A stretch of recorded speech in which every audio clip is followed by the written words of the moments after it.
দর্শক, আমরা আজকে একটা আপনাদের ন্যাপস্যাক স্প্রেয়ার দেখাচ্ছি। এটা হচ্ছে ন্যাপস্যাক স্প্রেয়ার। আপনারা জানেন আমরা বেশ কিছু ফর্মুলেশন আছে, পেস্টিসাইড ফর্মুলেশনে আপনারা জানেন ওয়াইটেবল পাউডার থাকে, সলিবল পাউডার থাকে, বিভিন্ন ইমালসিফিয়েবল কনসেন্ট্রেট থাকে। বিভিন্ন রকম সলিউশনে কিন্তু বিভিন্ন রকমভাবে এটাকে ইউজ করতে হয়। আপনারা জানেন এটার ভিতরে একটা এজিটেটর থাকে, এই যে এটা দেখছেন, এটা ওঠানামা করতে হয়।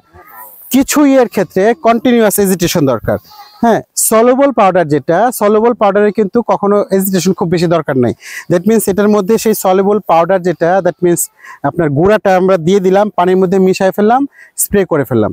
কিন্তু ইমালসিফিয়েবল কনসেন্ট্রেট যেটা ইমালশন তৈরি করতে হয়, ইমালশনের ক্ষেত্রে আপনারা জানেন একটা কলয়েডের মতো একটা হয়, ইমালশন হয়, যেটা আমরা বলি যে দুধ এবং পানির যে মিশ্রণটা সেটাকে বলি ইমালশন। সেই ইমালশনের মতো হতে গেলে অবশ্যই কন্টিনিউয়াস এজিটেশন দরকার। আপনারা বিভিন্ন চাকরির পরীক্ষা দেখবেন যে নিচের কোনটির জন্য কন্টিনিউয়াস এজিটেশন দরকার।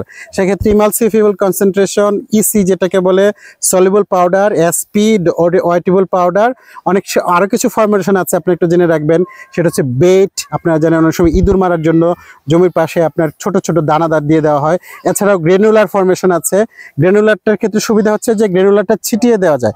বিশেষ করে এই সিজনে আপনার ইঁদুর মারার জন্য আপনারা অনেক সময় আমরা গ্রেনুলারটা দেই। এছাড়াও আমরা মাটি শোধন করার জন্য গ্রেনুলার, যেমন ফুরাডান, পাশুডিন এবং যেটার নামের পিছনে জি আছে, ফুরাডান 5G, বাসোডিন 5G, এই ধরনের গ্রেনুলার পেস্টিসাইডগুলো ইউজুয়ালি সয়েলে সরাসরি ছিটিয়ে দেওয়া যায়।